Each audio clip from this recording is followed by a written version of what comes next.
Welcome to the Plant Grow Reap podcast. Welcome to the Plant Grow Reap podcast. I'm Dev, and today I'm joined by two of my colleagues to talk about the differences in workplace culture, ethics, and education in Australia versus overseas. To start off, can you both introduce yourself? My name is Krishan. I'm an accountant at Aintree Group.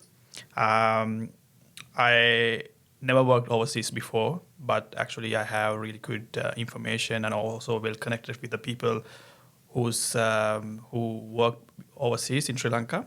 I'm originally from Sri Lanka. Sorry, I think I should have said that before.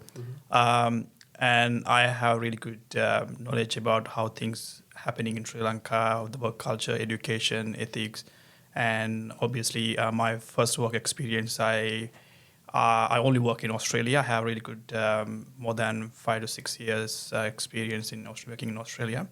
Yes, and I'm happy to talk about more in the near future. Yep. Yeah, my name is Leonard, and I'm working as a senior accountant here in Aintree Group. And I'm originally from China, and luckily I do have a working experience back in China and Hong Kong. But unlike I working as an accountant back home, I was working in the banking industry to provide the financial service. So it's quite different in terms of a working culture and working environment between Australia and China or Hong Kong. So yeah, we'll discuss that in further. And my name is Dev. I work as an accountant here. And I am originally from Nepal. I do not have any working experience back in Nepal, but I do have some experience setting up a business, and then how to deal with the government, all that offices, and other businesses too. And I know how things work, so I can shed some light over there too. So, have you worked overseas before? What did you do?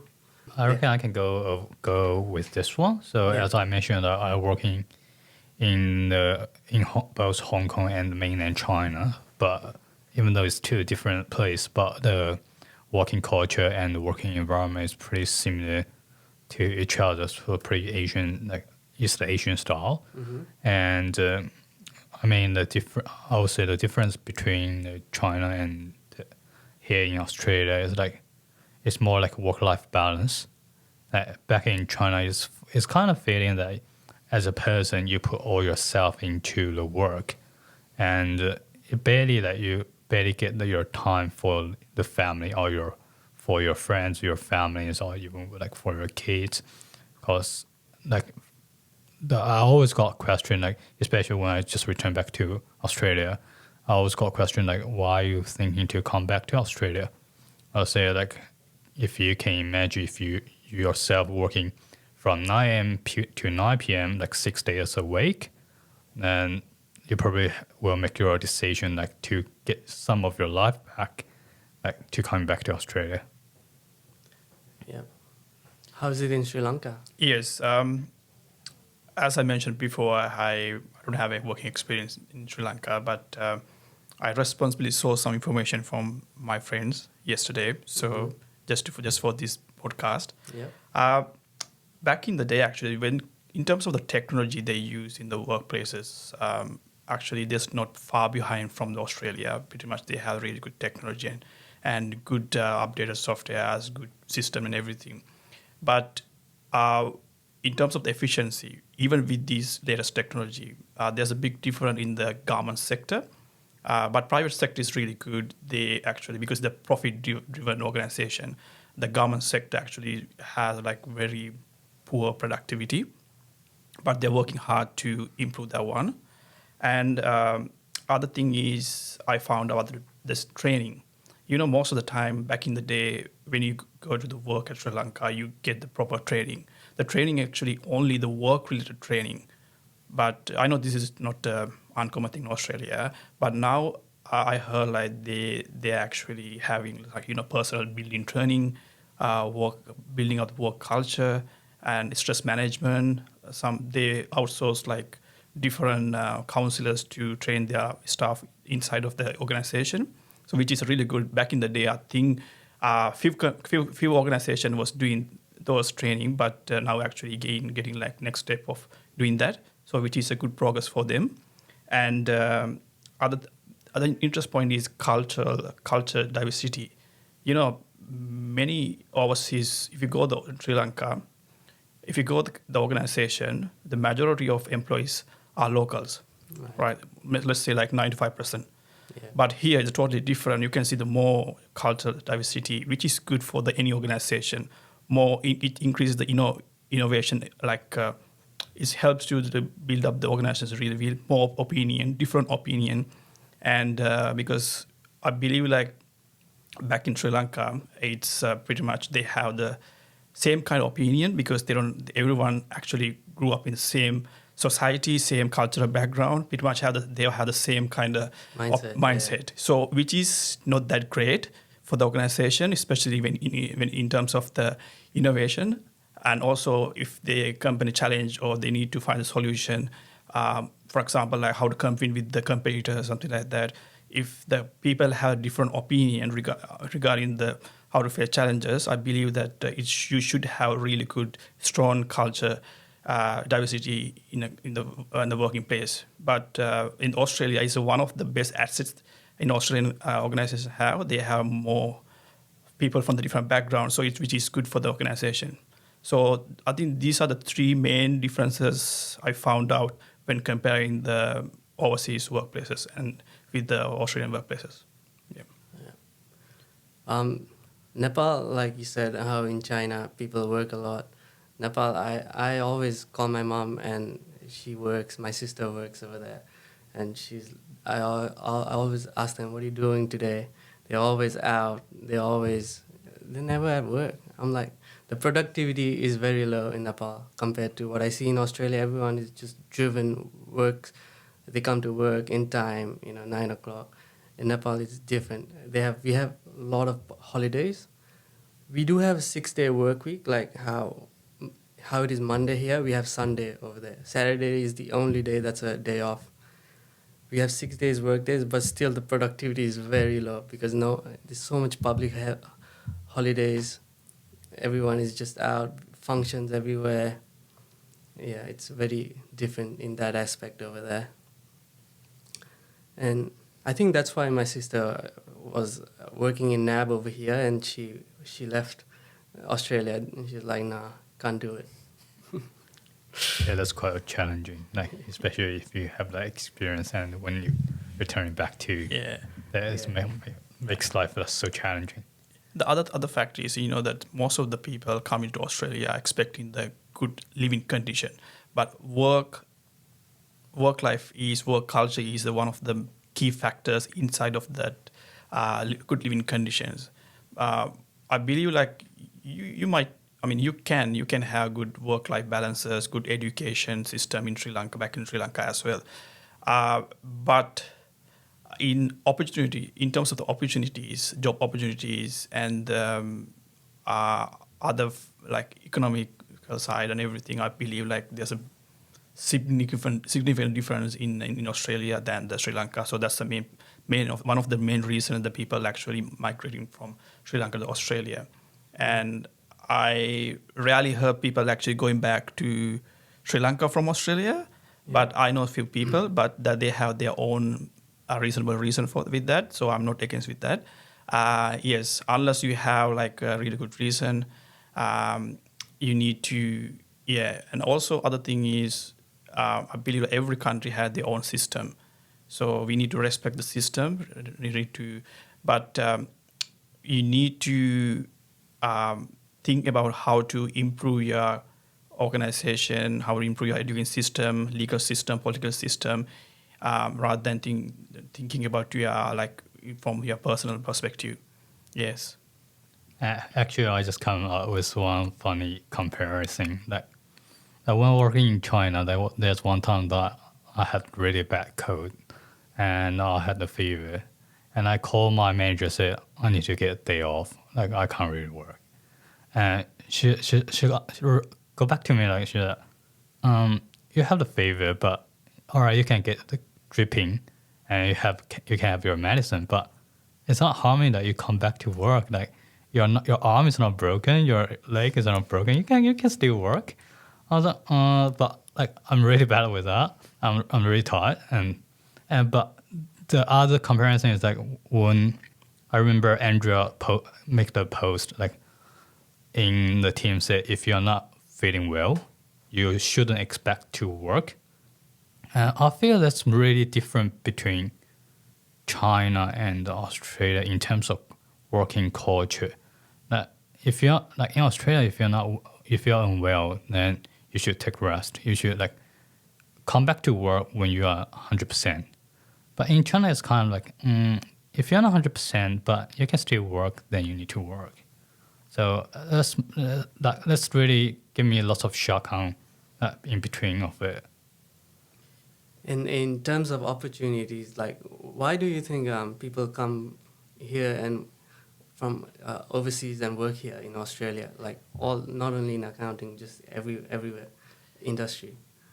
In America, they say the land of opportunities, America, but I would say like Australia is the land of opportunities. Australia is a land of opportunities. Yes, because it's so many opportunities you can see here. Like it doesn't matter any place you want to go, any sector, education, legal, banking, anywhere. There's still like every day, the opportunity is actually booming. It's not actually you're not going to stop because there's so much to improve in any country. But as the country improves, like it creates a lot of job opportunities as well. Yeah. And the system here is really good. For example, like let's say like when you work in the workplace, like efficiency, the system has been made to utilize 100% of the time. And I think it's one of the main reason is actually efficiency is going up and the human resource management. And I'm not blaming the system in Sri Lanka, but I personally feel like, and also most of the people mentioned that, as I mentioned before, we had the good resources like technical, good softwares to manage the time and also good system to control the human resource, but there's still like there's some loopholes happening. Like they need to address those ones. For example, like when you have really good software to track your time, progress, and productivity day, but people still like try to find the loophole with the system, and they try to use those loopholes to get their own benefits. But they need to look at the big picture here, because if you give the good output for the organization, and you will get the benefit eventually as well. So that's what's going to happen. So when comparing with these conditions in Australia, I personally I feel like people actually working as a team to achieve a same goal. So which is really good because they have understanding that if we achieve this goal, it will eventually benefit for us, not only me, for the whole, every team member in the organization. So yes, that's one of the interesting I noted. For me, like I'll probably consider in like more narrow and like more personal aspect. Like I mean, from here, like we know that Australian government announced a legislation last year there's a disconnect from the work after you finish your work hours, and I feel this give the respect to the individual as an employee that you have been respect. You have your own life. You got to spend time with your child. Especially I had my baby girl from last year, and now I realize that I do actually need some time for my family and to accompany with her when she grow up. But it's kind of like I feel it's kind of similar between China, Sri Lanka, and Nepal. Like either the employee or the society do not respect of those rights. Like people just keep working really hard, but they're working hard for the family 100%, but also they sacrifice the time spending with their families and their little ones. And I think that's something like which Australian working environment or the working place here get respect to the employee or as an individual. Yeah, there's a bank in front of my house in Nepal, and we deal with that bank like on a daily basis back home, and we know them pretty well, right? And they're always complaining. They come here like at 7 a.m., 8 a.m., and they're there till 9 a.m., 9 p.m. at night because there's just so much work. There's not enough people to finish the task yet. The balance over there is a bit out of whack. Yeah.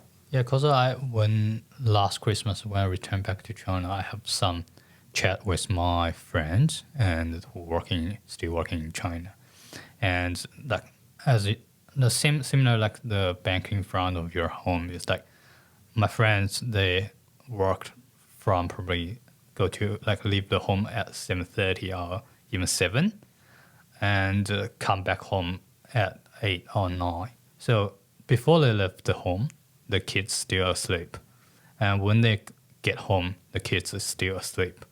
So they barely have the opportunity or chance to spend with their kids or to watch the kids grow. So, and it's also actually pushed the pressure like to the other like my mom and my parents' generations. So they have to help my generation to looking after their grandkids, so they don't have the time to spending like for their retirement. So it's kind of like not just one single generation, it's become two generations issue. Yeah. Another thing that need to mention is the people actually who are planning or already who they are planning to come to Australia. The advice I could give is like, don't think about that job pride, because in Sri Lankan culture they think about the pride of what they do. Because the best thing I have seen in Australia, every job is valued here.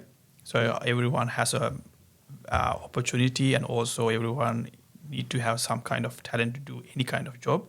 So which is a very good thing, because that's the thing. Most of the people coming from Sri Lanka, they think, okay, if I work as a cleaner, it's actually downgrading myself. And because back in Sri Lanka, maybe he's a bank manager, or maybe engineer, doctor. Even my brother-in-law, actually, he used to work in Sri Lanka as a doctor, but now he's a GP. But before he became a GP, he worked in so many places as a cleaner, as a childcare assistant, different places. Because you need to keep your pride somewhere else in order to improve yourself in Australia. I know eventually you can go to your dream job, but you need to, because other good thing is if you want to get the experience, because you just came to Australia, you need to acknowledge the system, how things works here and everything. I think best thing is to do whatever like works available. So in that way, at that stage, you can understand the system, how things work, how system work, and it's a good experience. So any work experience is valuable in here in Australia. So I think that's one of the advice I should and I would love to give anyone who's planning to come to Australia from Sri Lanka or any other country, any other that part of the world. So I think that's something you need to keep there in mind. Yeah. Yeah, the remuneration-wise, Australia is pretty good, yeah, compared to overseas. Anything you do over here, you can make good living out of it. I know, even for a niche market, I know someone who used to make ice cream, sell ice cream. She used to do it from her home, I would say. But yeah, she was doing pretty well. She quit her job because of her selling ice cream. So anything do here is pretty good. I think it's a land of opportunity in Australia. Yes, Sure. and also I would add something. As I mentioned before, every job is valued. Mm-hmm. Like every job is important. Every job is matters. So that's the thing.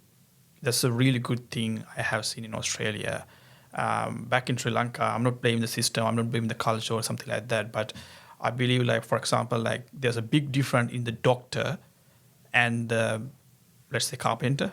There's a big difference. You can't even imagine the difference. But here, carpenter, doctor, what's the difference? Yeah. They pretty much they have the same level of work conditions. I mean, like they have really good earnings financially. In terms of financial, it's really good. They're valued here, so everyone's important. But back in over there, that's a different. So if you come that kind of mentality in your head with that mentality to Australia, I don't think so. You can survive here like that. You need to have very open minded with the jobs you do, and every job is important. Yeah. I just want to put one more thing. Is like, well, like Australian like working environment is fantastic. It's good, like comparing to lots of other countries. But I just want to like emphasize one point is that working in Australia, yeah, you finish work from 9 to 5, but during that period from 9 to 5 is very intense. Yeah. So you have to 100% focus, even 120% focus, and to complete your job. It's not like, say, like in China, you can probably like have some not so much focus during the time, but here in Australia, my feeling is like it's very intense, and majority of lunchtime is like 30 minutes, and you go have a quick lunch, and then come back and get back to work, focus on that, and which is quite different compared to like to other countries. I mean, like especially compared to China. So I mean, like for someone who's coming to Australia, I was like, yeah, it's good culture, it's good place to working with, but it's not the place that you can be like relax on working still making like a good load of money. You have to be put yourself 120% into the work, and in order to achieve to satisfy your role, I would say. Yeah, I had a similar experience. During COVID, I had gone back for 2.5 years, and back to Nepal due to family reasons, and I had to look after the family business, and the way it was running was not really good, So I had to restructure the whole thing, set up a new company and everything, and because of that, I learned a lot, like how other offices and everything works in Nepal. And yeah, dealing with just to let's say, for example, I need to get some license and permits, import export license, right? I have to go to the government office. I go there at 11 o'clock in the morning, peak office hours. There's no one there. They have gone for coffee break. Like there's one guy holding the fort. It's not, the work ethic is just out of whack over there. Yeah, similar situation in Sri Lanka as well. If you go the government sector, before I speak about this one, I need to tell, like, I'm not telling the bad thing. I'm just giving the opportunity to improve or something like that. I'm not giving. I'm just suggesting. In the government sector, actually, it's totally different. I mean, similar situation, like the actual productivity is pretty much really, really low, extremely low. They do their own private stuff at workplace. Mm-hmm. And no one is supervising, and the reason is, I believe the government sector pretty much is focusing on the civil, like citizens, that the welfare stuff. Like they're not profit driven organization. Most of the for example, let's say the council. If you go to the council, if you want to get a permit for something, you want to get permits for some important thing, you have to wait in the queue for like 3 hours, 4 hours, sometimes the whole day for like 10 minutes work, because that kind of inefficiency over there. Because that's why, like, I heard like they try to implement new system, for example, like try to integrate with the new technology. For example, like if you want to get the permit, you can do it online form. That is a very common thing in Australia. You can do everything online, but not in Sri Lanka. You have to go in as a person to that place, and you have to fill the forms manually. It takes time. Some reason they didn't want to change the system. And also I found out like if you want to get the passport, now you can do online form and you can collect from the passport office. which is a really good improvement. So personally, I want to see that thing happening everywhere in that government sector, not only public. But when it comes to the private sector, totally different. It's more efficient because that private sector, the profit-driven organization, they need to increase efficiency in order to make profit. So that's why actually they try to push or maybe try to invent new system to improve the efficiency. So actually, it's really good. And lastly, I would like to say that most interesting part I found out working in Australia, I think I mentioned this one before, the cultural diversity. It's like you can have, for example, like let's say that Aintree Group, we have like really good cultural diversity. We can have we have so much people from the different background. It's like you're gonna have the world tour in one day. Like you can have so much people. You can talk about the food, culture, place you visited, everything. Like for example, if you need any advice on any culture, find a person. We have everything under one roof. Like that's something very interesting. Back in our country, like as I said before, like most of the employees are locals. 95% like Sri Lanka. I know they have a little bit differences, like in terms of the religion, culture, but not like in here. So I believe we need to have that kind of cultural diversity in Sri Lanka as well. But in order to do that one, we need to change the system over there. Yeah, that's my suggestion, and I would like to see it happening in Sri Lanka.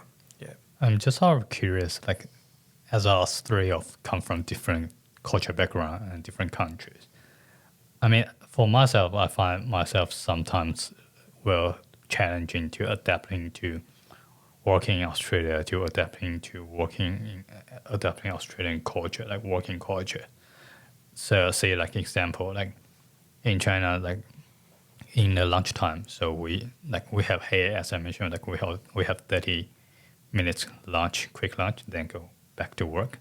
But in China, lots of like workplace, they have like 1 hour to 2 hours lunch, and people will literally bring something and then sleep.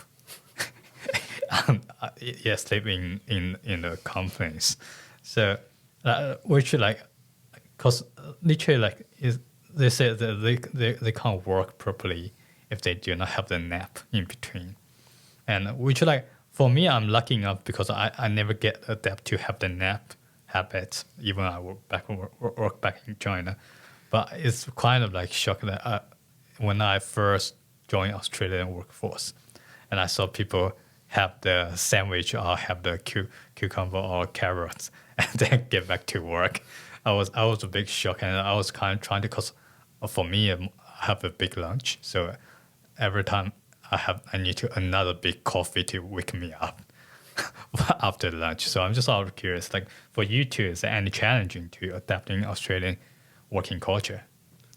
When I was in Nepal, I never worked, and I came here when I was 19 and got my first job in a restaurant, and it was very challenging in the start.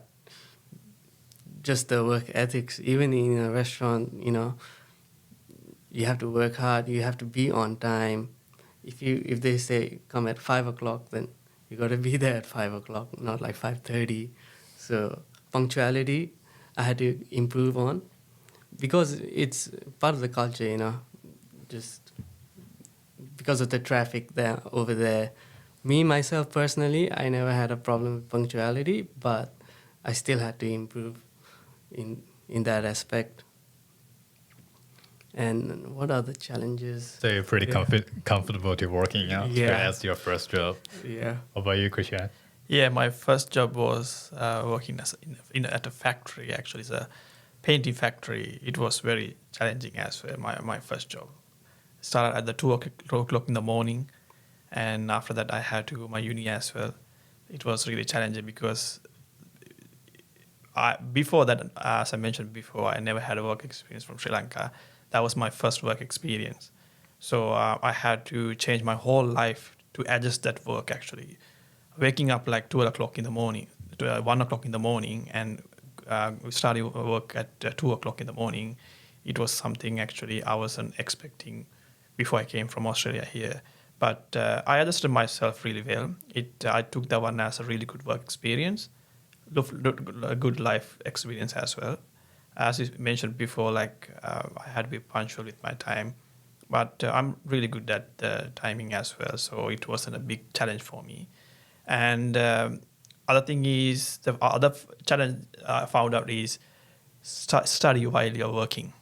So you have to have a really good balance with that. Yeah, that's a big challenge. That's a big challenge. Like, you have to earn money at the same time you have to study as well, because study important at the same time the work also important. Otherwise you can't survive. Luckily I had my family here, but I never asked any financial help from them. So I had to earn myself, and I had to pay for my day-to-day expenses, studies as well. But it was a very challenging part. But somehow I managed it. I never thought I could manage it at first. But yeah, I balanced that one, and the social life as well. You know that when you are like 20 to 27, you need to have some kind of a social life. Not something you must have, but it's good to have a good social life. Social life, study, work, and it's very hard to balance everything. But you have to balance. So somehow I managed, and even though it was a big challenge for me, somehow I managed. I'm glad I did that one. It helped me a lot afterwards to manage my other work tasks, like for example, like working here now as an accountant. It still I use those experience I had like those days. It's good to have the balancing. I think personally I believe it's a balancing is the hardest challenge, and if you manage the balancing, you can do anything in your life. Yeah. So I reckon all of us not really want to go back to where we come from to work, but is there anywhere else in this world you want to go to work there and live there? I actually sometimes I think, is it really shall I just go back and live in Nepal? Yeah, I do want, it's a goal of mine to have something, a source of income where I can live 6 months here, 6 months there, because it's a lot of sacrifice as well, because I have nobody here. It's just me. My family is over there. At the end of the day, although you make good money here in Australia, it's everything is expensive here. How much you save? It's everything you earn is going on rent, this, that. It's not really much of a difference, and it's a big sacrifice. So it's I always wrestle with myself. What am I doing with my life? To be honest. Yeah, and also I don't have any idea to going back to Sri Lanka, but I love Sri Lanka, the system, culture, and everything. But one day actually I thought maybe some way, like some reason, if I had to go back to Sri Lanka, if I work in the government sector, I'll be a king because my efficiency level is really good. I'm not blaming anyone, and maybe I can change the system. Obviously, not the whole system, at some part of the system. I thought like that, but as you say, like things are really getting expensive here. That's something we can't control, and also we need to spend so much money on the rent, day-to-day expense and everything. So that's the only part is like bad thing happening here. But I think it's actually happening everywhere in the world at the moment, even in Sri Lanka, because that when comparing to the food and living expenses in Sri Lanka is very cheap, but actually I heard like it's getting more expensive as well. So my point is like doesn't matter where you go now, you have to face the inflation. You can't change it. So better thing is start earning and find a really good work-life balance and enjoy life. Yeah.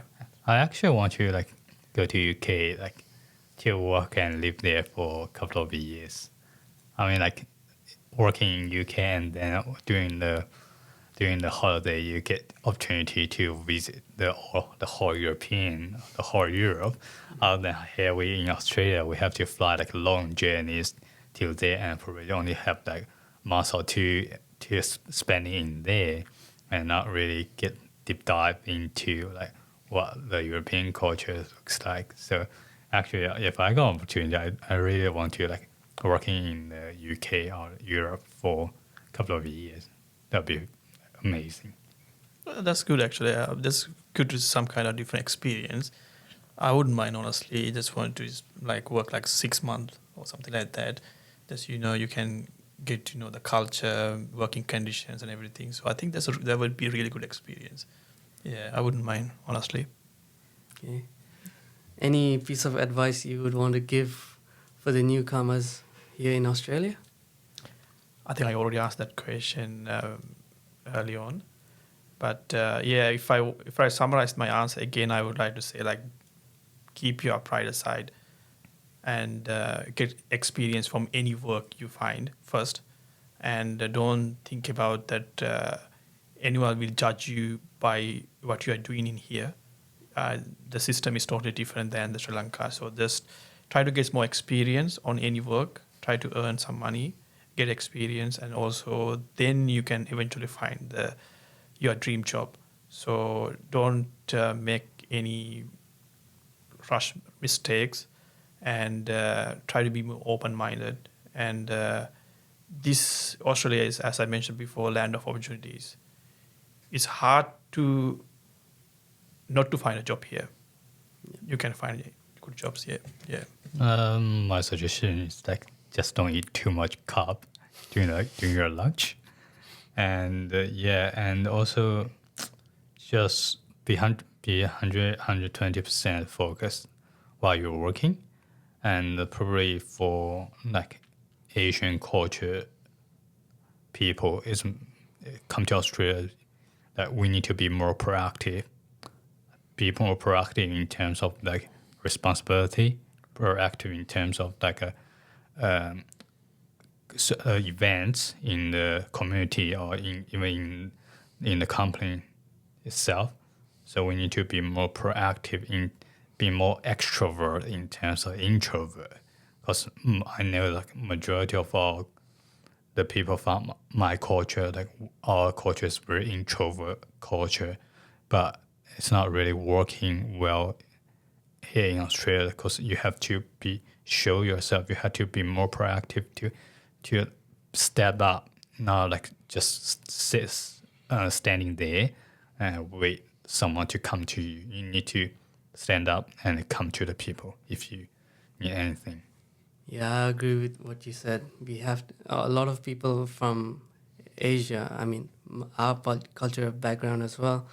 We are a bit introvert. We don't like to try new things, like how we are doing this podcast for the first time. Yeah, it does help us to develop. That's an advice for myself to just do new things and things will work out. Thank you, Krishan and Leonard, for being part of this discussion today and sharing your insights and experiences. Thank you for listening to this episode of Plant Grow Reap. Subscribe whenever you get your podcast, and we'll see you next time. Thank you.